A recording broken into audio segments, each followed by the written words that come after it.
So it's my pleasure to introduce Dr. Alexander Cummins. He is a contemporary cunning man and historian. His magical specialties are the dead, folk necromancy, divination, geomancy specifically, and the Grimoires. He received his doctorate on early modern magical approaches to these disciplines. His published works include the Starry Rubric, published by Hadean Press, a book of the Magi, Law, Prayers, and Spellcraft of the Three Holy Kings by Revlor Press, and most recently an excellent book of the Art of Magicke with Phil Legard, published by Scarlet Imprint. So welcome, Dr. Cummins. It's really great to have you on. Thank you for having me. It's great to be here. It's great to see you, and it's great to have an opportunity to chat about this this excellent book.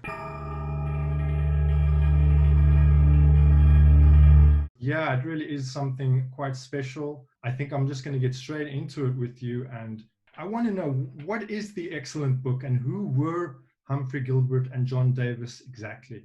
Well, the easy answer is that it is a received grimoire and scrying record.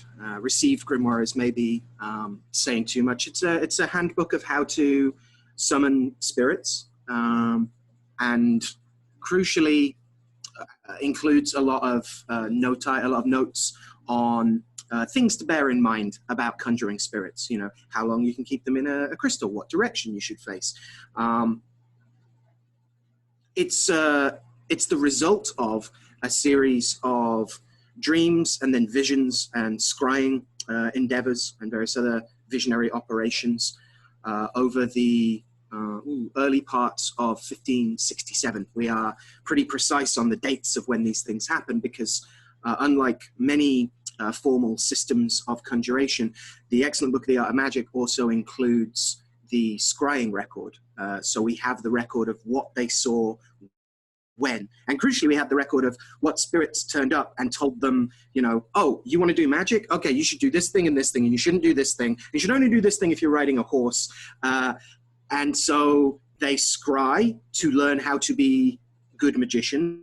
Either they see themselves in the spirit world doing certain things, or spirits turn up, usually dead magicians, and tell them how to do magic. Then they do the things that they either see themselves doing in the scrying or that the spirit tells them to do, and it works.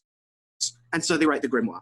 And so this is one of the fascinating things about this text, is that it gives us a behind the scenes of not just what they wrote or even what they did with the grimoire, but how they received it.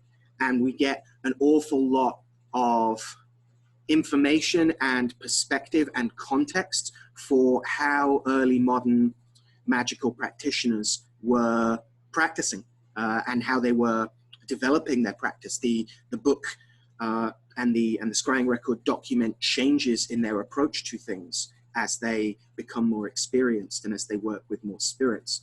And so it offers us a really fascinating window into what conjuration in the 16th century looked like, which is important because this is also the expansion of the British Empire at the time. The nation term itself is coined by, you know, Dr. John Dee, who, you know, many watchers will be familiar with his work. The two operators of the excellent book are almost certainly Humphrey Gilbert and John Davis, who are both what the English love to used to call explorers, adventurers, men of adventure. They were soldiers, navigators, and in the case of Gilbert, a voraciously violent military man. His campaigns in Ireland are regarded as some of the most bloodthirsty that have been waged on that soil, even by his own English supporters. It was seen that he'd gone a bit far there, and we can talk about that if we want. But what I find interesting is that we have this as what will come to be known as the British Empire kind of starts to expand out into the quote-unquote New World. We also have this kind of parallel expansion into exploring and ultimately attempting to enslave the denizens of the spirit world as well. And so it's this really, hopefully, this really useful perspective on not just conjuration and not just the context of a pre-modern magical worldview, but one that is inherently political. You know, that the same people who were planting flags in places that didn't belong to them in the name of, again, an emergent British Empire, are the ones who are also attempting to bind spirits and force them to do various things for them. Gilbert and Davies are both associates of John Dee. The experiments of 1567 obviously precede the operations of Dee, of some of the operations of Dee, and certainly the operations of Dee and Kelly. And they were in contact. John Davis was a navigator who went some of the way to exploring the Northwest Passage. There's a piece of like an astrolabe type navigation equipment that's named after Davis as well. And so he's in close contact with Dee, who is also obviously doing an awful lot of the longitudinal, latitudinal studies of how to navigate the ships to get where we're going to form this empire. And Dee and Gilbert are also, it seems, massive frenemies in court. It seems they're constantly having to work together, but they also seem to hate each other's guts. Dee, as a quiet, studious, scholarly kind of fellow, doesn't seem to get on at all with Gilbert, who is, by all accounts, a very choleric, vituperative, easily angered kind of man. And again, this plays out a lot in not just what they record themselves doing in their magical operations, but also how the spirits react to it. It's interesting because that his choleric, sort of cruel side is quite evident in the way that they work with the spirits, and his method of favoring tormenting the spirits and so on. Yeah, there's an excellent example of this, which starts as a kind of vaguely reasonable piece of advice, and then takes this like weird, corrupt cop kind of angle, which is that he says when spirits turn up, you should test them. If you're going to ask them things, you should make sure that they know what they're talking about, that they're not just turning up for a free meal or whatever. So he says what you should do is you should hide something, preferably something small and portable like a ring. And you should hide it in the house. And you should maybe even hide it from your operator, from your scryer. And you should then, when you call the spirit, you should say, okay, if you're so great, where's my ring? And if the spirit can't find the ring, then you send them off, because obviously they're no good. You're not going to ask them other questions about things. But if it can, normally most people are like, oh, great, you've got a spirit that you can work with now. It knows what it's talking about. Gilbert takes it way too far and says, even if the spirit tells you the correct place that it is, you should pretend that it's lying to you and use that to backfoot it and intimidate it into doing what you want. Like, you should insist that it's lying to you even when it isn't, to confuse and scare and intimidate it. Like that's some like backroom boys shady business there. Yeah. And there are many, many examples of torture tactics in here. There's a really far more developed sense of not just threatening a spirit with burning its seal, but also a schema of approaching and compelling spirits, which is thoroughly elemental. He says, if the spirit is fiery, and he doesn't mean, it's pretty clear they're not just summoning salamanders or undines or elementals in any kind of Paracelsian sense, but that if the spirit manifests with a lot of fire or has itself a choleric nature, then rather than putting it to fire, which will only strengthen it, you should put the seal in water. And he does this with the others as well. Airy spirits should be covered in, he gets very scatological, earth or dung, right? It should be water or stinking water, right? So yeah, he recommends weeing on seals and things like that to upset and anger and torture spirits. So there's, on the one hand, there's this kind of slightly ghoulish fascination of like, he did what? No wonder he, died on a burning, sinking ship off the coast of the Azores, surrounded by pirates screaming at God. Like, you kind of think like this is the suitable end for someone that's done this to spirits for so long, maybe. But also there's some absolutely fascinating cosmology that's going on there. There's some underlying tech that we can utilize in ways that aren't perhaps so antagonistic, while also maintaining the necessary boundaries to be able to do actual conjuration work. Yeah, I'd like to get into that a bit more in a bit, sure. Because that's really interesting. But maybe we should talk a bit more about their basic method. And what I find interesting is that it's very modest. Just using a crystal and conjurations and of course, he's more persuasive tactics. But other than that, in terms of paraphernalia, it's very trimmed down, which makes it quite an attractive approach. Yeah. How widespread was this? I know these early experiments were very similar, and of course, in Arthur Gauntlet, you see a similar kind of thing. Yeah. So maybe we could talk a little bit more about that. Sure, yeah. So there's a sense to which I'm interested in not common knowledge of what magic looks like, but the standard approach, like what you would do, you know. And for an awfully long time, certainly through the pre-modern period of like 15th, definitely 16th and 17th centuries, what you would do for the most part, if you're trying to talk to spirits in any coherent manner and consistent manner, is you get a stone, you get a call for that stone, and you'd get real patient. And you would say the thing, and you would wait for spirits to turn up. This is how Dee starts his experiments. As you say, we have countless working books of various cunning folk which describe similar kinds of operations. And as such, the excellent book again gives us this really neat perspective, which is that, as you say, it's incredibly stripped down. So it doesn't say, oh, you must have an incense blend that is frankincense and aloes wood and musk and these things, and you use this for this incense and this for this thing. No, it just says, oh, you should have plenty of sweet powders and perfumes. Whatever works for you, baby, right? It also says things like the operator should have 1 or 2 good books to call by. And this is fascinating, right? So it is assuming that you already own other books of magic for a start. And also that when it has specific conjurations, don't get me wrong, it's not like completely whatever works for you, throw hands up, wishy-washy. It's very much like, oh no, for this thing you need to say this particular thing. But for a lot of the other stuff, this awareness that in general there are spaces, and now we pray, right? There's a lot of those that you get in these kinds of operations, right? And that's from the heart in part. That's reciting psalms. That's also reciting conjurations that in general do what you want, and in general ask God to make it okay to do what you're doing.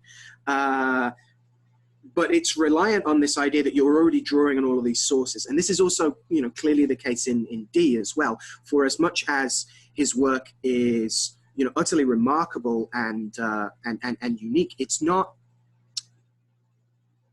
anomalous, right, in terms of its practice. Like lots of other people are doing this kind of thing and are using this kind of approach to grimoires, which looks a lot like a kind of intertextuality, an awareness that this same conjuration is found in, the 13th century Ars Notoria. Then it also turns up in the Liber Juratus. Then it also turns up as a prayer for the thing you say in the Heptameron when you put your vestment on, and turns up in various other places to bless various other things.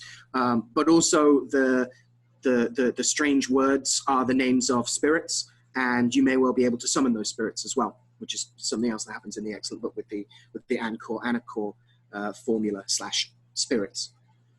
So there's an approach here about what you do with the stone that emerges from a medieval mentality that seems to suggest between the German and the English Almandels of the medieval period, that the English are becoming increasingly interested in not just having a stone as a thing to look in, but as the beating heart of a wider conjurational engine, if we want to mix our metaphors there.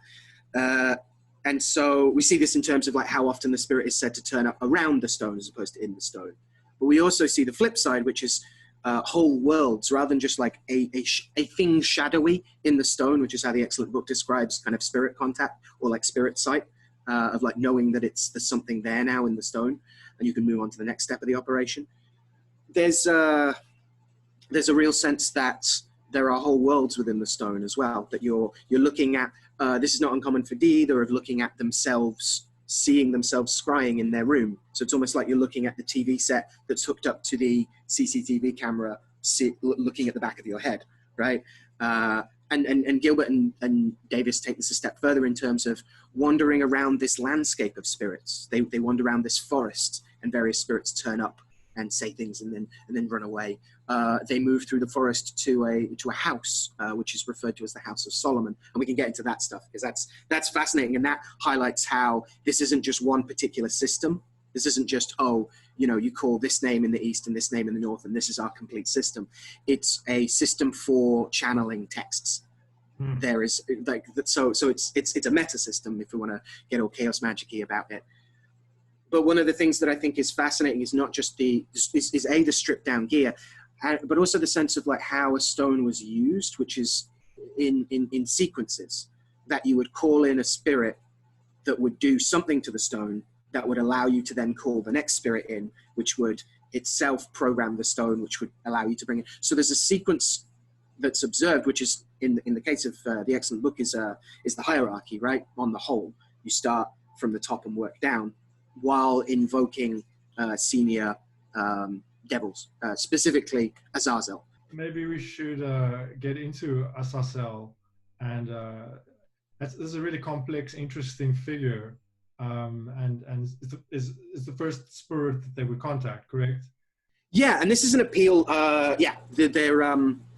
This is an appeal to Azazel, and the vital context, the immediate vital context here is that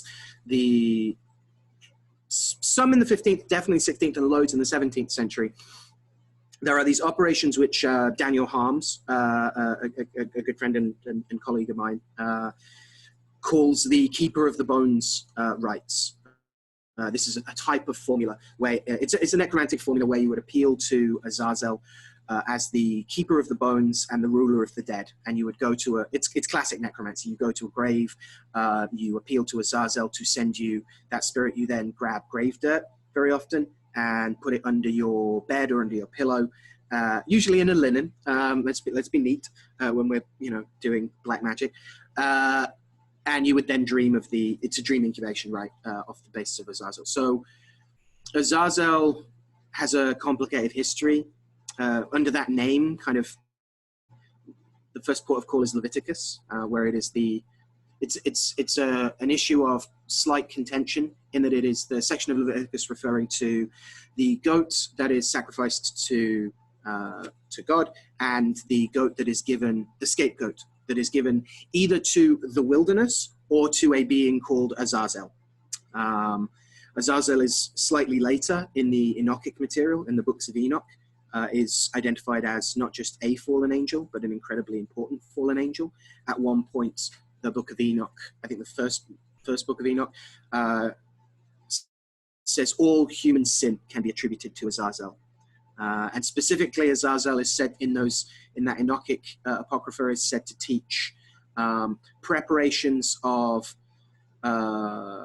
minerals, pigments, which goes both into the direction of kind of alchemy stuff, but also metallurgy, said to teach the making of weapons and armor, but also cosmetics, the other kind of war paint. And so there's this like interesting combination of sin and violence and sex, in short, that's kind of cohering through this apocryphal literature. And there's a bunch of different things that are happening as Azazel turns up from over that millennia, but surfaces again in the 15th century now as almost a sort of Promethean figure of the dead who can grant you access to them.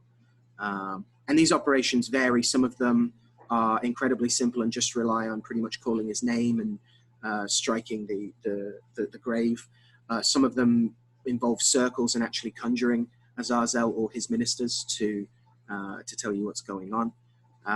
But he is referred to in the excellent book as a living and loving spirit, interestingly. But he is appealed to in the place where we would see Lucifer, typically in many other infernal grimoires or, the wider European grimoire spirit work traditions. He's the top of the malarchy, I guess, as opposed to hierarchy. And then underneath him is an intermediary spirit, particular to this grimoire, and then under them are the four kings of Oriens, Paimon, Amaimon, and Egin, sometimes called Araton. Fascinating. And it's my understanding that Sasel, in fact, grants the spirit of the dead as a kind of helping spirit. And in fact, Humphrey Gilbert gets given no less than King Solomon. Yeah, so the whole like kit and caboodle of it begins with a dream that Gilbert has where Solomon gives him a prayer to say, which is mostly about ensuring that if he's going to do magic, that it's true and it's real and that he has authority granted to him to do it. And there's a little line there about like the end of days as well, because again, it's the early modern period, and a lot of these people thought that the world was ending and the new world was beginning. The other new world, shall we say. Once he starts saying this prayer a bunch in their scrying sessions, spirits start turning up. And again, Solomon turns back up and says, like, I'm your guy now. You tell me what needs to happen and I will order it to happen. So yeah, he becomes a central kind of helping spirit. And he tells them that they should order these spirits about through him. And that he will do that. So we're already setting up an intermediary, and exactly no less than King Solomon himself, which again kind of highlights that these are not gentlemen who are burdened with an overabundance of humility, right? The spirits that turn up, the dead magicians that turn up to help them, begin with Adam, the first father, first magician, first geomancer. It also includes other biblical figures, Job, for instance, and St. Luke, who becomes a huge part of their operations, but also actual historical magicians as well, Heinrich Cornelius Agrippa, Roger Bacon, who's a little bit earlier, and Azazel again is also there amongst these dead magicians, also giving advice on all sorts of things, ritual protocols, safety tips. What they should wear is a massive deal, and they are heavily advised to wear almost exclusively black, not just because it looks cool, but because there's operative value in it, right? So necromancers' proclivities are not entirely merely aesthetic. Their sartorial preferences are also, professionally useful for them. And this to me conjures all sorts of things about the way that it seems a lot of unclean, spirit work or conjuration with quote unclean spirits, so chthonic spirits, spicy boys, as well as full on devils and demons, but also a variety of elementals and nature spirits and boggarts and bogeymen, and the fact that the Ars Goetia is itself kind of a grab bag of the last 2,000 years of European spirits in some regards, one way or another. For a very broad definition of Europe, that's a very thumbnail sketch there. But they are engaging with these spirits on a number of levels and finding their way through an ecology of spirit. Again, like seeing, not just pulling these spirits into an oratory, but like wandering around in a spirit world, either in dream or in a stone or in visions. And it becomes very, very difficult to tell sometimes if they are, how they're experiencing this. There isn't a distinction drawn between, then I dreamed this thing, or then I looked in the stone and saw this thing. It's just, so we were in the forests and, from the east appeared these three headless birds. And there's a kind of adventure element to it as well. Yeah, it definitely makes for some very good reading. Books delivered by the spirits play an important role, and I was wondering, how do these books control the spirits, and how exactly did they receive these books? Okay, so receiving books from spirits is incredibly important. Receiving texts is incredibly important. One of the main reasons that you would summon spirits in the system, the go-to of like what you would ask them, is to bring you a book of magic, right? The book itself is kind of understood in this way to be the thing that's been given to them, but it's a book that allows them, it gives a formula that looks a bit like what we might call a path working, in the sense that there's some visionary experience. They go through a forest, they find a house, And then they muck about with a bunch of doors, right? The house has a certain number of keyholes, and they are given these sigils that fit the keyholes. They go through that door. They come into the House of Solomon. That has a tree growing in it. The tree itself has a door in it. This starts to feel very kind of familiar. They're going deeper levels. They're unlocking things. They're going further into things. Eventually, they come to a tree which is described as fruiting books. That they enter this visionary thing, and that the tree is literally like fruiting these books that they pick off, and then they read and return. On a practical level, there's a sense that this looks a bit like the way Kelly is receiving text, which is he's seeing an angel turning pages and he's just transcribing it. That seems to be one of the ways of doing it. It's also, I think, pertinent to point out that there is a rich tradition of the idea of books being hidden in stones. The books of Adam are often said to have been, they're real books, they're texts, but they're not written in writing or in pages of things. It is Enoch who is said to have been the first bookmaker, the first writer. But he's also said to have learned from the books of Adam. So there's this sense of like, and we have plenty of examples of angels hiding information in stones as well. Reminds me a bit of the Tibetan Terma tradition, where there are these secret books that are hidden in stones and trees and caves and so on. Yeah. I had a fascinating conversation with my very dear friend, Tibetan scholar Ben Joffe, about exactly that, actually, when I was in Denver last. It was really great to talk about that and realize that, like, there's this whole, and also that it's often called, like, it's related to like treasure magics, as it's referred to, because these are the treasures, which is also really fascinating in looking at the traditions of the guardian land spirits in Iberia that are connected to the Book of Cyprian. I was lucky enough to work via Revelor Press and the Folk Necromancy and Transmission on Jose Leitau's immaterial Book of Cyprian, where he talks about the legends of the book itself in the landscape of Iberia. And there are plenty of examples of these spirits where you have to say the right magic words at the right time when the moon is doing the right thing, and it will transform this boulder into the passageway down to the book or to the fabulous wealth and stuff. And the treasure hunting traditions are really fascinating in that they're not just wishing with a shovel, right? They're very much like it's about, you turn up at a space, you divine on like what spirits are in this space, you divine on like how to approach those spirits, whether or not they need to be placated or scared off, right? Then you work out how to actually conjure the door into the underworld, or into the burial mound, or whatever it is. So this notion of transforming in and out of things is really interesting, and hiding texts in books and whatnot. The root notion is that they are granted authority by Solomon to be able to do this. Again, it's the House of Solomon.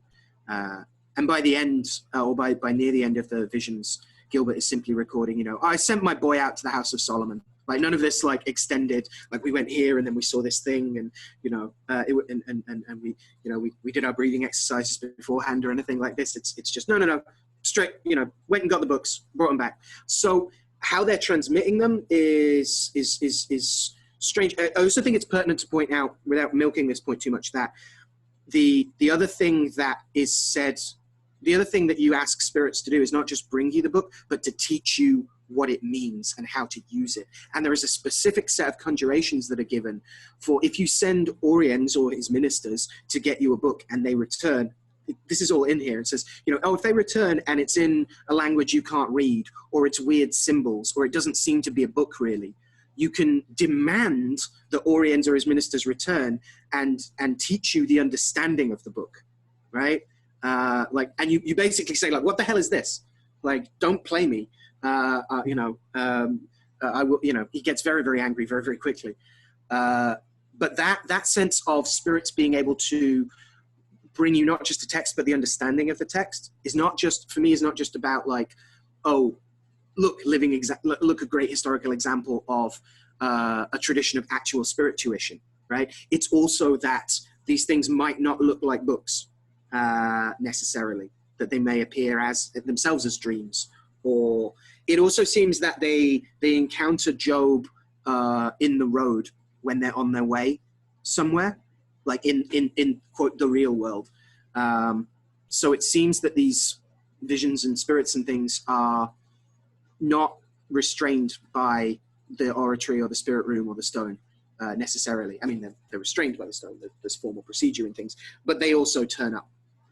They can also call, right? Yes. And so that's really interesting to me about like yes, like you say, like what is going on when we say like they're receiving texts. And then my impression is that they would actually wield the books as ritual devices.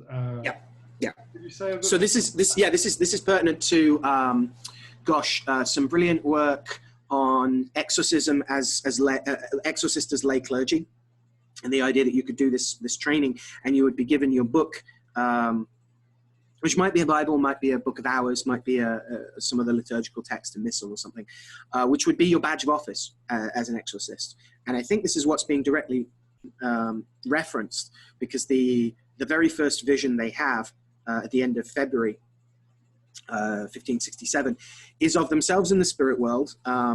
There are very many like men running down a hill towards them, and that phrase just like it's such a simple little phrase. It doesn't say like, oh, and they had like tentacles and it was terrifying, but very many like men just seems like slightly uncanny in a way. Anyway, they see John Davis, the scryer, sees Gilbert holding a sword, which he's using to like beat back the spirits, and they're kind of responding to that. But it's not until Davis actually like opens and displays his book and like shows them it that they all cower in fear and say, what is it that we've done that you would show such cruelty to us by doing this? Tell us what you want and we'll do it. So the idea of like, yeah, literally displaying the book. And I think there's a couple things going on here. One is that, yeah, the book is, bell, book, and candle stuff. There's a sense that like a sacred book of various sorts, or a holy book or a magical book, has power over spirits. They also, are later informed that they have the direct say-so of Solomon and God. So they're also considered powerful in of themselves. But I also wonder if there's something here about, I want to be really careful when I say this, I like kind of showing them the gun without drawing it, of like, this is the book of the things that I can do horrible things to you with, right? I'm not doing them yet, but I could. And so that's its own kind of like threat or intimidation or compulsion of neither of us want it to go this way, so let's just like all play nice and do what I want. It's pretty bullying tactics, but I'm trying to be careful about that, because I don't want to say like, you don't need to do any conjurations, you just need to threaten spirits that you will do them. Like that works in a particular context here. And anecdotally, I have worked with slightly recalcitrant spirits before now, where I've got everything ready to kind of like be a bit stricter about things and laid out all the stuff, and then they've turned up and the thing has happened as we've agreed. So like I don't know, when I speak to other like magicians, this isn't like super, like they're paying attention well before you formally call them, right? So again, I don't want to say like, oh, you don't need to do any of this like learning Latin stuff, you just need to like buy a book and like shake it at them. That's not gonna, I don't think that's gonna fly, especially because the book is also the one thing that's said about it, or the two things that's said about it. One, there's a bunch of stuff about its covers. They have visions of books with hairy covers and visions of books with crystal covers as well, which is again fascinating, right? A stone cover, right? A stone that is also a book again. But the other thing is that it has to be written in different colored inks, which look planetary. There's 6 or 7 of them in the main planetary colors. And here again, that's the thing that's specified. The excellent book says, you can use whatever perfume you want, you can use whatever book of calls you want, but the book has to be written in these colored inks. And to get back to that, this is something that interests me. I had the impression that may have been actual book that had appeared, that physical books were manifesting, or is it more of a case of them transcribing their impression of the book, creating it physically? It looks like they transcribed a couple texts that we don't know exactly where they are now. It's likely that they're just lost, because especially if they were transcribing really practical material, they were probably like keeping that on them. At various points, they're told, on the one hand, that like Gilbert is told he's going to be a saint, like literally he will be elevated to the status of a saint. But he's also told not to tell people that he's doing this stuff, which again, I don't think is just like, you know, don't hand yourself in for doing black magic. I don't think it's just about avoiding like legal repercussions. I think there's something operative about that secrecy. But I suspect they're wandering around with these like short treatises of things that you could see and then transcribe out what it, like these instructions and how to use them. But it's also possible, you know, to be a little bit hopeful that they've just been misfiled somewhere by some turn of the century historians of science, which is not uncommon. You know, we're still uncovering really vital grimoire manuscripts, the Elucidarium Necromantia, right, that precedes the Heptameron, and is actually like a far better structured kind of grimoire. That's not to say the Heptameron doesn't work, but its earlier version is kind of makes a lot more sense. And that only came out, what, like last year, the year before? The Vatican released it. So there's still new material that's being gathered. It may well be that we'll come across a couple of these texts that have been, they're often like this, the Excellent Book and its visions are all bound up in additional manuscript 36674, which also includes a couple of variant Key of Solomon texts. It also includes a version of the De Necromantia, the Baconian or pseudo-Baconian grimoire, and a couple of other texts. And this is not uncommon. Basically, most of these manuscripts were dealt with by historians of science who went, this might be useful to someone someday. Let's all bind them together and just like put them in a corner over there. So we may well find more texts that they channeled. It's possible. It certainly seems they were transcribing some of them. But it also seems when they talk about giving them secret knowledge, that it may well be that these books are oral lessons, which seems more likely. Yes, and it appears from the essay that Fullegard includes that the structure of the Excellent Book is based on an earlier grimoire of some sort, although that's not quite. Or its base structure comes from earlier material, at least. Yeah, I mean, it's drawing on, you know, the cast of characters is mostly familiar. There's some exceptions for those intermediary spirits that don't seem to do anything other than prepare the way for the next spirit in the sequence, Aoal or Aosal, for instance. We can maybe see some other examples of that sort of thing, but we definitely see that role of like preparing the stone. And we see that in Gauntlet as well, of calling in the 3 good angels to the stone. And again, these kind of modular operations, right, that suggest that you call in, you don't just, so there are operations where you literally just have a stone and say magic words until you see the thing you want to see. Then there are operations where you have a stone and you call a spirit in who will then tell you the thing. Then there are versions where you call a spirit in who will show you the vision, right? These are all slightly separate things. Then you have operations that you call in spirits to make the stone holy and true, and what you see in it to be real, and then you bring in whatever the vision or the stone or thing. So it's your setup crew almost in some way, and so the characters are familiar. That turn up from a variety of different places. Again, the 4 kings, which also means that you have structure there, that they're tied to cardinal direction and have spirits underneath them. Again, this intertextuality of grimoires, that people aren't often wholly and completely bespoking themselves grimoires with no relation to any other magical practice before it. That's very uncommon. What's far more common is this kind of this vocatory scrying approach, and B, that you would roughly have a formula that is working from top down and is working from general to specific and is tied to exploring and being given new information. They even specify, Azazel, I think, says, these spirits are, or I think Solomon says, these spirits aren't here to tell you things past, present, and to come, right? Don't be asking them about, you know, what's going to happen next year. Don't be asking them, like, what's, you know, what happened 200 years ago. No, ask, like, it pretty much says, like, they're here to teach you magic.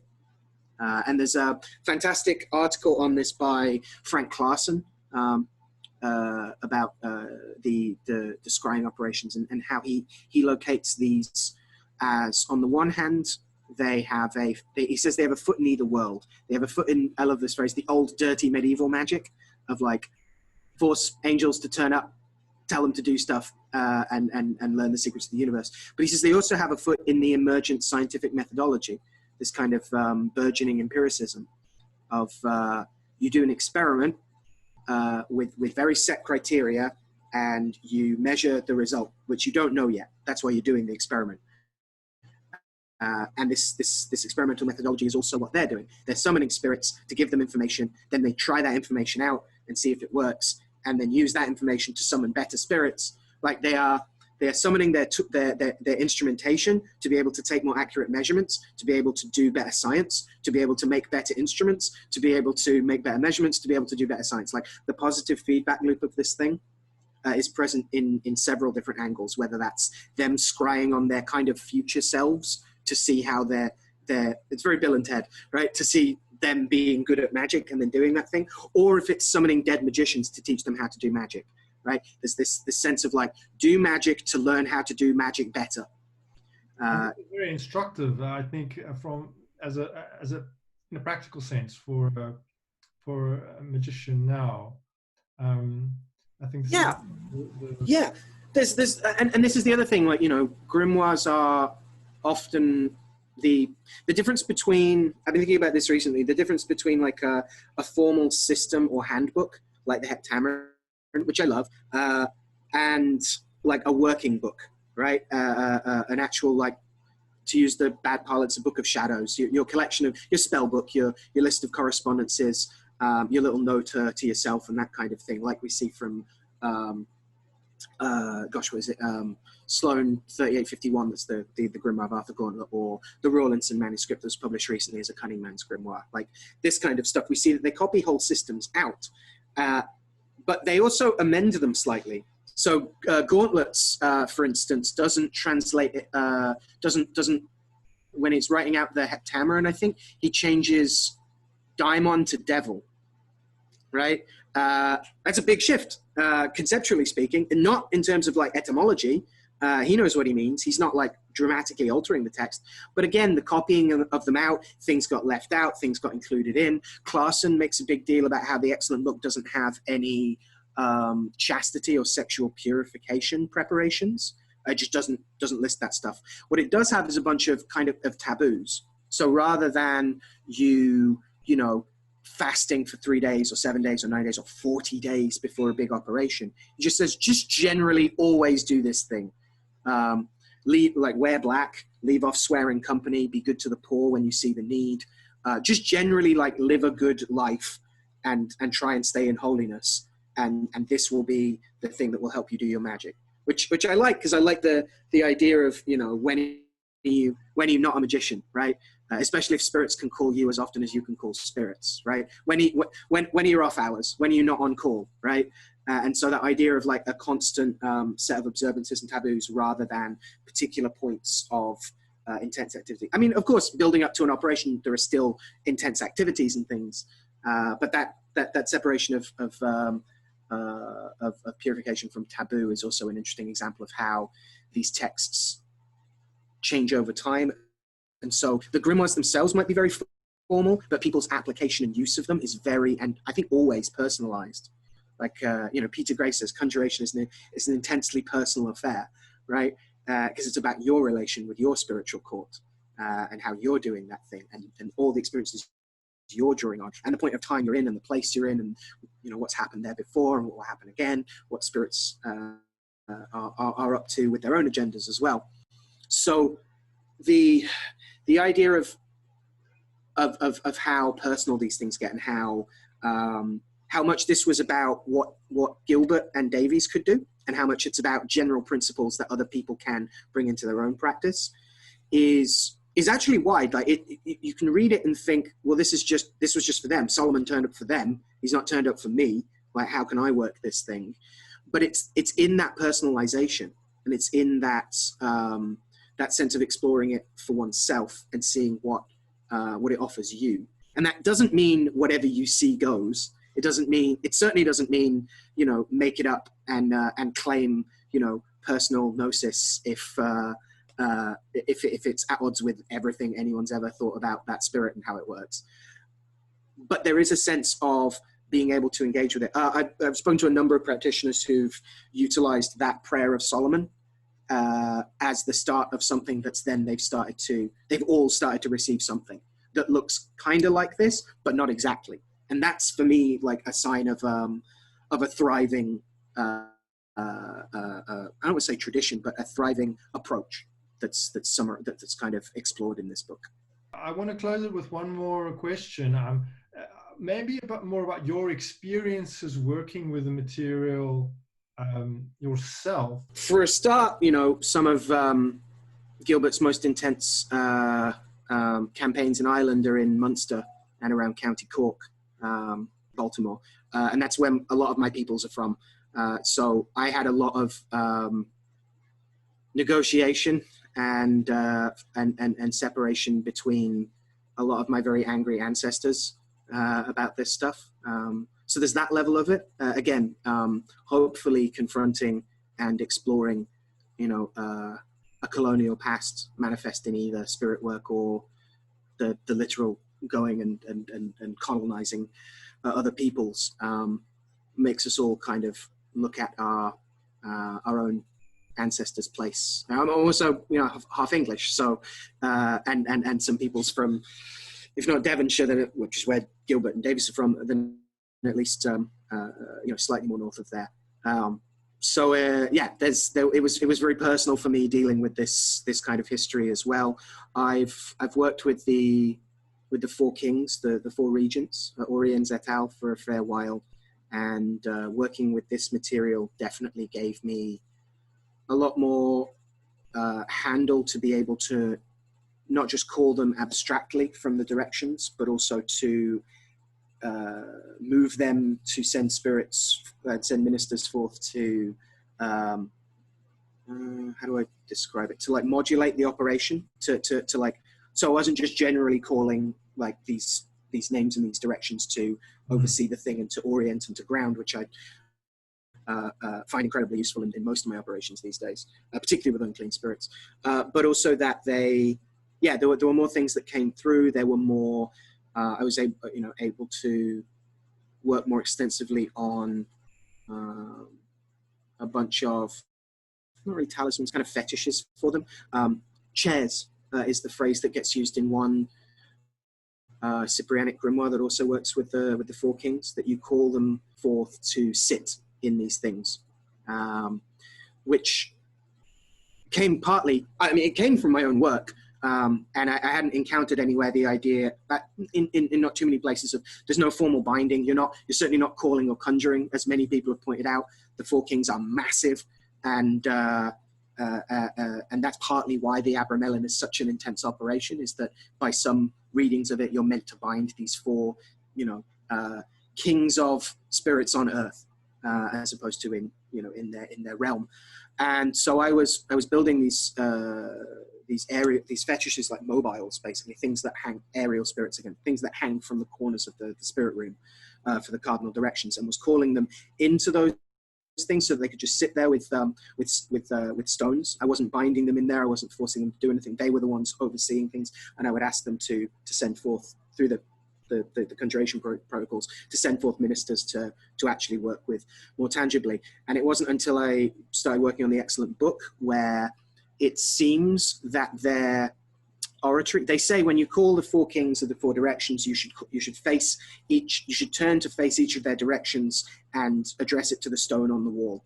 So it seems they're using 4 stones on the wall. So that was already like, oh, it's that thing when like you are doing something because that's what divination and spirits have suggested that's useful, and you do it and it's useful, and then you start doing your research and you see it and you're like, oh, cool. I'm not crazy, and B, like, oh, isn't it interesting how we think in common lines? And then there's another Cyprianic grimoire in the, I think it's in the Sloane collection, that also features calling the cardinal kings to their chairs to sit and to witness the thing.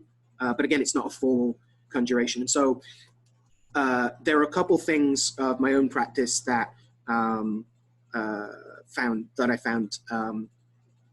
validated, for want of a better term, that I found developed in different ways, shall we say, in these texts around these things. And also, you know, my own practice with I was mainly attracted to the excellent book because of its reliance on dead magicians, and which is it was a huge part of my practice. Because this is really interesting. Yeah, maybe you can talk a bit more about that, the practical aspect of working with dead magicians. Sure. You know, there are traditions of, you know, this isn't a whole cloth, you know, make 'em up from reinventing the wheel or anything. You know, there are many traditions that have notions around particular societies of the dead. Certainly, in, you know, from what little I know of Espiritismo, the idea of commissiones, right? That like the doctors, like the magicians, like are a set of almost like a union for the dead, right? So there's that. Then you have angles about like treating it more ancestrally, things that get called things like the mighty dead, like lineage ancestors, the people that wrote the books that the conjurers you're using read and used. You know, again, Agrippa turns up. Roger Bacon turns up, and so for me, again, it's a process of learning how to do magic better, and it makes a lot of sense to me to be working with the magicians who were doing this stuff. Or the magician whose book you're using. Exactly. Yeah.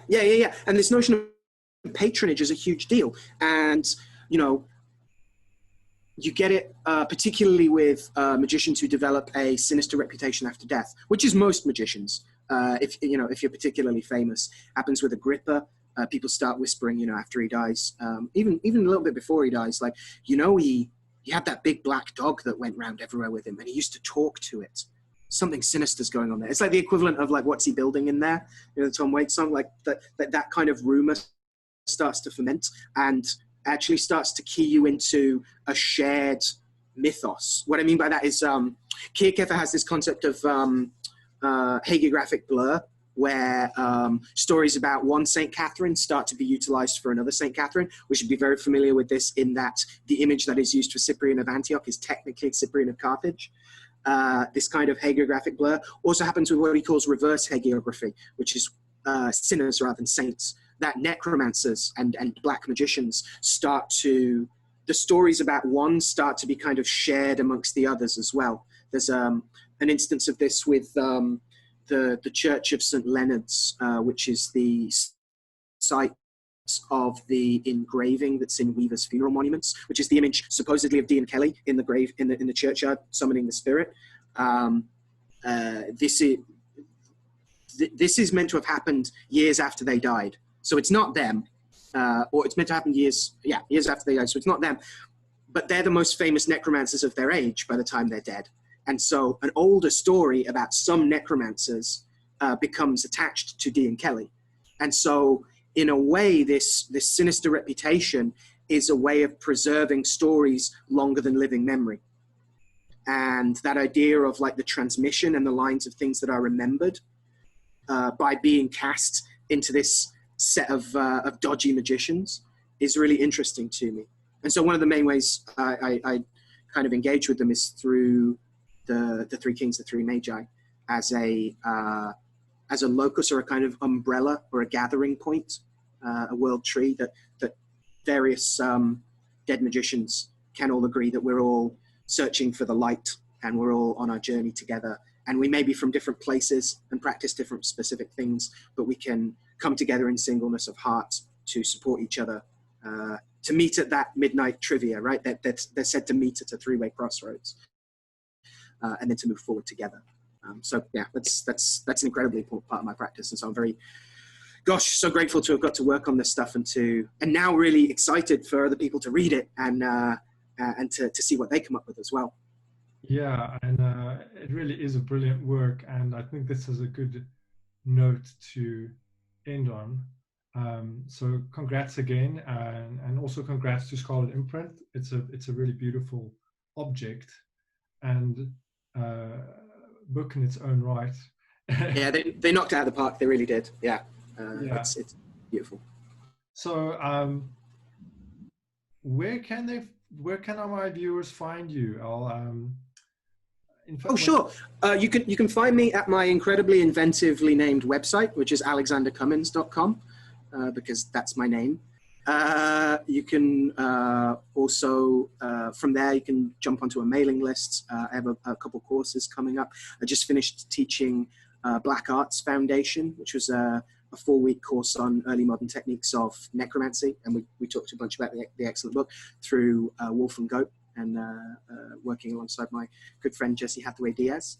I have another course coming up soon on suffumigation specifically. So again, focus on black arts, focus on working with unclean spirits and the dead, crucially, and going through, the occult philosophy we have on how the dead cohere and are allured by scents in the air, how the ambient dead can be stirred through their moist and turbulent spirits, through certain incensing and crucially certain breath and prayer as well, right? Again, so exploring some airy mysteries. That's coming up in a couple of weeks. I'm always, my email door is always open, which is consultantsorcerer@gmail.com, because weirdly that wasn't taken yet. So I jumped on that one.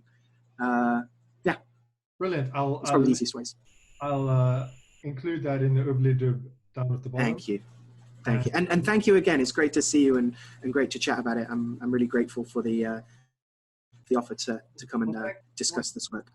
Well, thank you, Al. It was really great having you on, and hopefully you'll come back. Yeah, would love to. Would absolutely love to, yeah.